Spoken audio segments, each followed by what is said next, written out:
अलग अलग इनाम रखा गया है। पुलिस ने आतंकवादियों के बारे में सूचना देने वाले की पहचान गोपनीय रखने का भी आश्वासन दिया है। Bureau report, DD news. तो इस बड़ी खबर पे हम करेंगे चर्चा। इससे जुड़ा है आज का हमारा विशेष भी। पीएम मोदी की हुंकार, आतंक पर होगा कड़ा प्रहार, क्योंकि प्रधानमंत्री ने आज साफ शब्दों में इस बात को कह दिया है, संदेश दिया है कि कैसे आतंकवाद और उसके सरपरस्तों को छोड़ा नहीं जाएगा। इस विषय पे बात करने के लिए खास मेहमानों का पैनल मेरे साथ मौजूद है। एम्बेसडर SR तायल जी हैं, जो कि पूर्व वरिष्ठ राजनयिक हैं। मेजर जनरल रिटायर्ड ध्रुव सी कटोच जी हैं, जो कि डायरेक्टर हैं इंडिया फाउंडेशन के, सुरक्षा मामलों के विशेषज्ञ हैं। अशोक टंडन जी हैं, वरिष्ठ पत्रकार। इसके अलावा मेरे सहयोगी संवाददाता ऋषि कुमार भी हमारे साथ में मौजूद है, जो कि अब से कुछ देर पहले जो सर्वदलीय बैठक हुई उसको लगातार कवर कर रहे थे। आप चारों का स्वागत है। ऋषि, सबसे पहले आपसे ही, क्योंकि जो सर्वदलीय बैठक हुई है इसमें क्या बड़ा कंसेंसस, आम सहमति बनती हुई दिखाई पड़ी है आतंकवाद के खिलाफ, जो कि देश के लिए एक बड़ा खतरा है, उस पर क्या एक बड़ा संदेश इस बैठक से निकला है? ऋषि। देखिए अरिंद, इस सर्वदलीय बैठक का जो सबसे बड़ा मकसद था कि हमें एक संदेश देना है कि भारत हर परिस्थिति में, और ख़ास तौर से ऐसी परिस्थिति में जब रोष और दुख की घड़ी हो और जब हमारा दुश्मन हमारे सामने हो, तो हम एक साथ मिलकर एक फैसला करने में सक्षम हैं। आज हमने सर्वदलीय बैठक के बाद जो तमाम रिएक्शंस आए सभी राजनीतिक दलों के, सरकार की तरफ से भी बताया गया कि क्या क्या उन्होंने अपने जानकारी सभी राजनीतिक दलों की दी। उसमें यही बात सामने आई कि सभी ने कहा कि एक सुर में हम इस घटनाक्रम के बाद एक हैं और सरकार इस मामले में एक कड़ा एक्शन लेती है, हम उसके साथ हैं। और कड़ी कार्रवाई के लिए एक सहमति बनी कि हमें कुछ करना चाहिए ताकि इस तरीके की घटनाएं बार बार न हो। हमने देखा कि नेता प्रतिपक्ष और मल्लिकार्जुन खड़गे हों, राहुल गांधी हों, अन्य जो सांसद हैं, उनकी तरफ से प्रतिक्रियाएं आई और सरकार की तरफ से केंद्रीय संसदीय कार्य मंत्री किरण रिजिजू ने कहा कि हमने सबसे पहले जो जानकारी थी वो सभी राजनीतिक दलों को दी और बताया। इसमें उन्होंने कहा कि हमारी जो एजेंसीज हैं उनकी तरफ से भी ब्रीफिंग की गई, बताया गया कि ये घटना हुई कैसे और इसमें क्या क्या पक्ष हैं और इसके लिए जिम्मेदार कौन है। और इसके बाद उन्होंने कहा कि जो बात हमने अब तक कार्रवाई के तौर पर रखी और उसका भी समर्थन सभी राजनीतिक दलों ने किया, जो सिंधु जल समझौता है उसको भी एक सुर में सभी ने सही ठहराया और कहा कि ये हमारे लिए माकूल है कि हम जिन जिन परिस्थितियों से पाकिस्तान को झुका सकते हैं, उसको कमज़ोर कर सकते हैं, उसको नेस्तनाबूद कर सकते हैं, उन सभी का प्रयोग करना ज़रूरी है। तो एक तरीके से कह सकते हैं एक सबसे बड़ा संदेश कि हम सब एक हैं और अपने दुश्मन से मुकाबला करने के लिए सक्षम है। बिल्कुल, ये शायद लोकतंत्र की हमारी इस खूबसूरती सीधे तौर पे दिखाता है। अशोक टंडन जी, सवाल ये कि इतनी बड़ी घटना के बाद पूरा देश में गम है, गुस्सा है। प्रधानमंत्री का आज एक बहुत सख्त संदेश जो देशवासियों को विश्वास पैदा करता है कि साहब जो गुनहगार हैं उनको उनकी कल्पना से परे सजा दी जाएगी, जो उन्होंने सोचा भी नहीं होगा। ये विश्वास पैदा करने के लिए अपने आप में काफी है शब्द। अशोक जी। प्रधानमंत्री ने आज, अगर आप ध्यान से देखें तो अपने इस कड़ी चेतावनी को बाद में अंग्रेजी में भी दोहराया था। वो संदेश था अंतर्राष्ट्रीय समुदाय के लिए, इंटरनेशनल कम्युनिटी के लिए, दुनिया भर के मीडिया के लिए था। और जैसा हम देख रहे हैं कि दुनिया भर के जितने भी नेता हैं बड़े बड़े देशों के, वो प्रधानमंत्री से बात करके पूरे तरह से सहयोग की एक तरह से उनको आश्वासन दे रहे हैं कि आतंकवाद के खिलाफ लड़ाई में आप अकेले नहीं हैं, हम सब आपके साथ खड़े हैं। तो ये जो अंतर्राष्ट्रीय कंसेंसस प्रधानमंत्री बना रहे हैं कि ताकि अगर भारत कोई भी इसके बारे में कड़ी कार्रवाई करता है तो उसको अंतर्राष्ट्रीय सहयोग मिलना लाजमी है। और इसीलिए प्रधानमंत्री ने जो कड़ी चेतावनी दी है, शायद उससे कड़ी चेतावनी आज तक भी प्रधानमंत्री ने नहीं दी। और साफ साफ शब्दों में कहा है कि ये चीज जो है, ये आतंकवादी बचेंगे नहीं और उनको वो सजा मिलेगी जो शायद उन्होंने सोची भी नहीं होगी। तो ये जो अंतर्राष्ट्रीय स्तर पर कूटनीति हमारी चल रही है, जो हमने कूटनीतिक क्षेत्र में 5 निर्णय भी लिए हैं, उसमें भी पूरी तरह से दुनिया के सभी देश उसमें समर्थन में खड़े हैं। हमने जो अभी ये जो पानी के बारे में निर्णय लिया है, इसमें पाकिस्तान के समर्थन में कोई भी देश आकर खड़ा नहीं हुआ। तो मेरा ऐसा मानना है जी। कि अंतर्राष्ट्रीय समुदाय को साथ लेकर ही प्रधानमंत्री अपने नेतृत्व में जो कुछ भी फैसला करेंगे, जी। जो कुछ भी कड़ी कार्रवाई करेंगे, उसमें उनको अंतर्राष्ट्रीय सहयोग पूरी तरह से मिलने वाला है। जी। और इस बात की चिंता पाकिस्तान में स्पष्ट दिखाई दे रही है।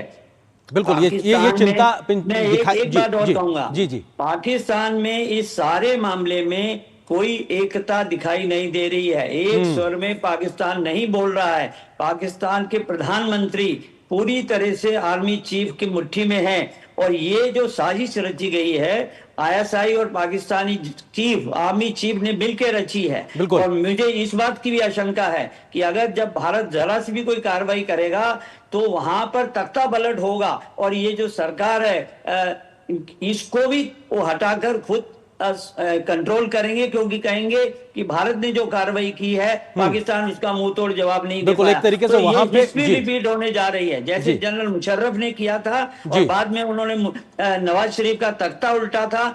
आज ये साजिश के तहत जो कार्रवाई पाकिस्तान के आर्मी चीफ ने किया है आईएसआई के साथ मिलकर, उनके इरादे वहां पर भी नेक नहीं है। हम तो उसका मुंह तोड़ जवाब देंगे ही, लेकिन अंदरूनी स्थिति पाकिस्तान की बहुत ही इस समय खराब है। भारत इस आतंक के खिलाफ एकजुट है, इतना बड़ा लोकतांत्रिक देश होने के बाद भी, इन विविधताओं के बाद भी, लेकिन पाकिस्तान अपने आप में अलग थलग पड़ता हुआ दिखाई पड़ रहा है। मजरत आयल, क्योंकि ये बहुत महत्वपूर्ण है। हमने पहले भी देखा है कि सर्जिकल स्ट्राइक के समय और एयर स्ट्राइक के समय भारत को दुनिया भर से समर्थन मिला। इस घटना के बाद से दुनिया के तमाम बड़े नेताओं के फोन प्रधानमंत्री के पास आना, उनके ट्वीट्स आना और इस बात का समर्थन देना कि वो भारत के साथ खड़े हैं। और जो बात अशोक टंडन जी ने कही कि भारत डिप्लोमेटिक स्तर पर वो तमाम एक कंसेंसस या कहा जाए सहयोग के साथ आगे बढ़ रहा है, जो कोई भी वो कार्रवाई करेगा। आपको लगता है कि जो अभी तक डिप्लोमेटिक स्ट्राइक भारत ने की है कल के फैसलों से, उसको आगे बढ़ाते हुए भारत बहुत तेजी से और सही दिशा में आगे बढ़ रहा है? एमएसडा तायल? जी हाँ, बिल्कुल सही दिशा में आगे बढ़ रहा है। आज ये भी सूचना आई थी कि फॉरेन सेक्रेटरी ने जो मेजर कंट्रीज हैं, उनके जो राजदूत हैं दिल्ली में, उन सबको ब्रीफ किया, उन सबको बताया कि पाकिस्तान का इसमें हाथ है। और उसके बाद जो प्रधानमंत्री का वक्तव्य, जो बहुत ही सख्त वक्तव्य बिहार से आया है, उसके ये एक बताता है कि भारत कुछ कार्रवाई अवश्य करेगा। अब इसमें एक दो तीन चीज़ें हैं। विश्व का कोई भी देश इस समय आतंकवाद का समर्थक नहीं है। अभी पाकिस्तान, अभी हमें याद है, वो फाइनेंशियल एक्शन टास्क फोर्स में ग्रे लिस्ट में था, पर कुछ देशों की मदद से वो अभी उसमें निकल गया है। पर टर्की ने निकालने की मदद की पाकिस्तान को, पर टर्की तो खुद कुर्द्स के आतंकवाद से बहुत ही परेशान है जी। इस तरह अगर चीन आतंकवाद से परेशान है, चीन का वक्तव्य, एक बड़ा अच्छा वक्तव्य कल आया, भारत को उन्होंने कंडेम किया और उन्होंने आतंकवाद को।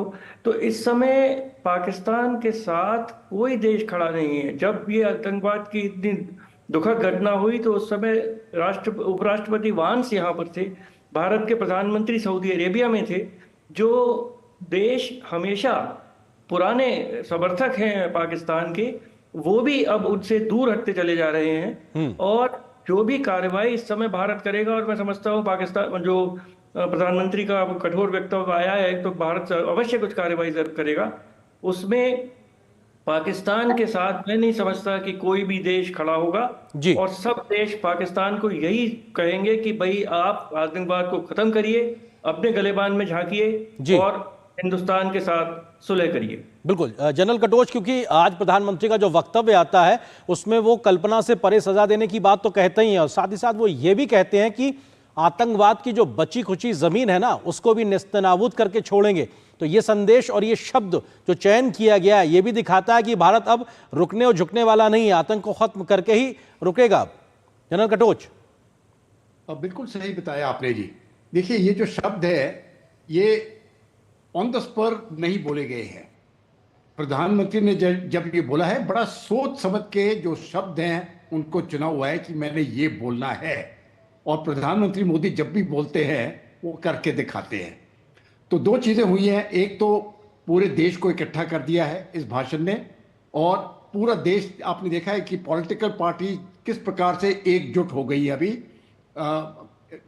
जो एनडीए और इंडिया की पार्टी है, सब एकजुट हो गई है। पूरा भारत 1.4 बिलियन इंडियन जिसको कहते हैं, अब एकजुट है। दूसरा, ये मैसेजिंग जो है ये विदेश को भी गई है, और जो भी हमारे जो भी एक्शन लेंगे आप देखेंगे कि उसका कोई रिएक्शन, एडवर्स रिएक्शन होने वाला नहीं है। तीसरी बात, ये मैसेजिंग पाकिस्तान को भी गई है, और पाकिस्तान में मुझे मालूम है इस समय पर, क्योंकि उनके मीडिया के थ्रू से कुछ ना कुछ मैसेजेस हमको मिलती जाती हैं, वो कंफर्टेबल नहीं है। बहुत टेंशन है उनके पॉलिटिकल और स्ट्रेटेजिक सर्कल्स में कि होने वाला क्या है, क्योंकि जब भी होगा वो उनके लिए एक सरप्राइज होगी। एक्शन होगा ज़रूर। जो अभी तक देखा है हमने, इसको हम ये समझ सकते हैं ये ट्रेलर है, फाइनल जो है ये अभी आगे आएगा। और जैसे प्रधानमंत्री ने कहा है उसकी कल्पना नहीं कर सकते हैं, इसका मतलब वो उन्होंने सोचा नहीं है होने वाला क्या है। और ये पाकिस्तान जितना भी ये सोचे, जितना भी कोशिश करे, वो सरप्राइज हो जाएगा। और टाइमिंग हमारे ऊपर है जी। किसी भी तरह से पॉलिटिकल एस्टैब्लिशमेंट और मिलिट्री एस्टैब्लिशमेंट को प्रेशर पे आना नहीं देना है जी। ना तो वो प्रेशर पे आएंगे। उन्होंने जो भी सही कदम लेना है सही मौके पर वो लेंगे जी। और उसके बाद भारत की जीत होगी। बिल्कुल, भारत की जीत आतंकवाद के खिलाफ होगी निश्चित तौर से। ऋषि, आप हमारे साथ लगातार बने हुए। ऋषि, पहले भी हमने देखा सर्जिकल स्ट्राइक या एयर स्ट्राइक करके भारत ने वो विश्वास पैदा किया है कि हाँ ये नया भारत है, और भारतीयों में भी विश्वास पैदा हुआ है। साथ ही साथ उन पॉलिटिकल पार्टीज में भी विश्वास पैदा हुआ जो भले ही राजनीतिक रूप से उस तरफ खड़े हैं, जो विपक्ष में है। आज की बैठक में भी कम से कम राजनीतिक दलों में भी ये विश्वास होगा कि देश मजबूत हाथों में है, आतंकवाद के खिलाफ किसी भी सूरत पर जाना पड़ेगा, जाएंगे, और ये सरकार वो करके दिखाएगी। वो सेंस आपको दिखाई पड़ा ऋषि? बिल्कुल अरविंद, ये से यही सेंस दिखाई पड़ा कि हम सक्षम हैं, और भारत आज जितना शक्तिशाली है उसके लिए अब कोई वजह नहीं है कि इस तरीके की घटनाओं के बाद हम चुप रह जाएं। और यहाँ पर कई सांसदों ने तो यहाँ तक कहा कि जिस तरीके से हमने पिछली बार पाकिस्तान को मुंहतोड़ जवाब दिया था, चूँकि ये घटना बहुत ज़्यादा विभत्स है और इसके बाद हमें पाकिस्तान को एक ऐसा सबक सिखाने वाला जवाब देना होगा जिससे कि ये बार बार की घटनाएं ना हो। और इसमें आज हमने देखा कि कंसेंसस पूरी तरीके से थी, इस बात के लिए भी थी कि सरकार एक तो अब तक जो भी प्रयास हुए हैं उसको लेकर उन्होंने सहमति जताई। जैसा कि मैंने आपसे कहा कि जो सिंधु जल समझौता है, संधि है, उसको लेकर सभी ने कहा कि ये हमारे लिए उचित अवसर है कि इस संधि के माध्यम से पाकिस्तान को एक एक बूंद के लिए तरसा दिया जाए और पाकिस्तान को ये सबक सिखाया जाए। यहाँ तक कुछ सांसदों ने कहा कि हमने पहले से ही पाकिस्तान को इतनी लिबर्टी, मानवता के आधार पर दे रखी थी और उसका उसने दुरुपयोग किया है। हमने अभी तक सिंधु जल समझौते से सिर्फ 20% पानी लिया है और 80% पाकिस्तान को दिया है, लेकिन अब वक्त आ गया है कि हम इस पानी को रोक दें और भारत के पक्ष में और पाकिस्तान के खिलाफ इसका उपयोग करें।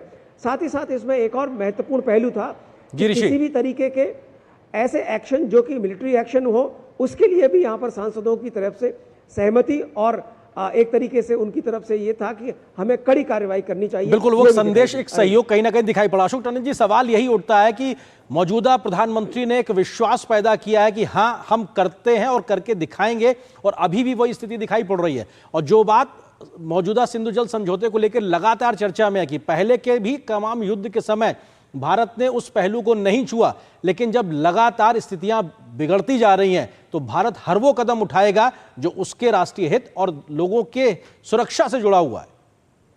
देखिए, इस समय भारत में एक सुदृढ़ नेतृत्व है, स्थायी सरकार है, विपक्ष पूरा भारत में सरकार के साथ खड़ा है जी, तो और अंतर्राष्ट्रीय सहयोग मिल रहा है। तो ऐसे में भारत कोई भी अगर कार्रवाई करता है तो उसमें कहीं पर भी कोई रत्ती भर भी ये बात नहीं बचती कि कहीं से उसका विरोध होगा। अभी जैसे पाकिस्तान ने जैसे रिएक्शन दिया है पहला कि ये जो इंडस वाटर ट्रीटी को सस्पेंड करना is an act of war, ये जो एक धमकी पाकिस्तान ने दी है, तो इसका अर्थ क्या है? अगर हमने एक्ट ऑफ वॉर कर दिया है इंडस वाटर ट्रीटी को सस्पेंड करके और ये एक्ट ऑफ वॉर है, तो आप करिए ना कुछ। अगर आप में दम है तो इस पे एक्ट ऑफ वॉर के रिटेलिएशन में आप क्या कर सकते हैं? दुनिया का कोई देश आपके साथ खड़ा नहीं है और किसी तरह के फोरम में भी आप नहीं जा सकते हैं। तो अगर हमारे पहले डिप्लोमेटिक ऑफेंसिव का असर ये हो रहा है कि पाकिस्तान दिल मिलाकर ये बोल रहा है it's an act of war, तो let Pakistan react to this. और अगर पाकिस्तान रिएक्ट कर किसी तरह से किसी फ्रंट पर लड़ाई की शुरुआत करता है तो जो जी। पाकिस्तान का हाल होगा वो दुनिया पहले भी देख चुकी है। तो बिल्कुल। इसलिए इतनी बुरी तरह से पाकिस्तान कॉर्नर हो गया है, जी। डिप्लोमेटिक फ्रंट पर हो गया है, इंटरनेशनल कम्युनिटी में एक भी देश पाकिस्तान के समर्थन में खड़ा बिल्कुल, नहीं एक है। तरीके से और अलग थलग आतंकवाद पड़ता के हुआ खिलाफ पाकिस्तान। लड़ाई में पूरी जी। दुनिया हमारे साथ खड़ी बिल्कुल, है। दुनिया खड़ी हुई है। जल्दी से एम्बेसडर तायल, क्योंकि अलग थलग हो गया है पाकिस्तान, भारत जो कार्रवाई करेगा अभी तक की है उसको समर्थन दुनिया से मिलता दिखाई पड़ रहा है। एम्बेसडर तायल। जी हाँ, बिल्कुल। भारत जो भी कार्रवाई करेगा, मैं नहीं समझता कि कोई भी देश उसमें भारत को के खिलाफ कुछ बोलेगा, पर हर देश का ये प्रयत्न रहेगा कि बहुत ज्यादा युद्ध भारत और पाकिस्तान के बीच में ओपन युद्ध ना हो, उसमें दूसरे देश अवश्य कोशिश करेंगे। जी। पर मैं समझता हूं कि भारत अब एक मेजर्ड रिस्पांस देगा, तो भारत एक ऐसी रिस्पांस देगा जो कि जिसको कि दुनिया के लोग क्रिटिसाइज नहीं कर पाएंगे। अब ये तो भविष्य बताएगा कि भारत क्या एक तरीके से कदम उठाता है। जनरल कटोच, क्योंकि भारत सरप्राइज एलिमेंट देगा, प्रधानमंत्री मोदी का जो व्यक्तित्व है वो भी इस प्रकार का है, वो सख्त फैसला लेना जानते हैं, उसको इंप्लीमेंट करना भी जानते हैं। जनरल कटोच। हाँ, देखिए, मेजर रिस्पॉन्स तो होगा, इसमें तो मुझे कोई शक नहीं है, जी। लेकिन तैयारी होगी पूरे युद्ध की। क्योंकि मेजर रिस्पॉन्स का मतलब ये नहीं है कि हमने ये कर दिया और उसके बाद छोड़ दिया। उसके बाद अगर पाकिस्तान ने हरकत की तो उसके ऊपर जवाब होगा। और जब तक आप पूरे युद्ध के लिए तैयार नहीं होगे तो मेजर रिस्पॉन्स कामयाब नहीं होगा। मैसेज ये है, हम जी। तैयार हैं, और जब तक वो मैसेज होगी पूरी तैयारी की कि हम तैयार हैं, जरूरी है तो हम युद्ध पर जाएंगे, उसमें कोई प्रॉब्लम नहीं है। जी। लेकिन पहला रिस्पॉन्स होगा, मेजर रिस्पॉन्स होगा, जिससे पाकिस्तान को सबक सीखना पड़ेगा। और अगर वो उसके ऊपर रिटेलिएट करता है तब उसके बाद पाकिस्तान को भी भुगतना पड़ेगा। ये मैसेज प्रधानमंत्री से बिल्कुल क्योंकि पानी और खून साथ साथ नहीं बह सकता है। बहुत समय दिया है संभल जाने के लिए, समझौते के तहत बात मान जाने के लिए, लेकिन पाकिस्तान है कि बाज आता नहीं। बहुत शुक्रिया आप चारों का हमारे साथ जुड़ने के लिए, इस खबर पर विस्तार से बात करने के लिए। इस खबर से आगे बढ़ते हैं और बात बताते हैं आपको कि पहलगांव आतंकी हमले को लेकर इजराइल के प्रधानमंत्री बेंजामिन नेतन्याहू ने प्रधानमंत्री नरेंद्र मोदी से फोन पर बात की है। उन्होंने आतंकी हमले की कड़े शब्दों में निंदा की। उन्होंने कहा कि भारत के लोगों और उनकी पीड़ितों के परिवारों के साथ एकजुटता भी उन्होंने व्यक्त की है। प्रधानमंत्री पीएम मोदी ने नेतन्याहू के साथ सीमा पार से हुए आतंकी हमले की जानकारी साझा भी की है। पीएम मोदी ने आतंकियों और उनके समर्थकों को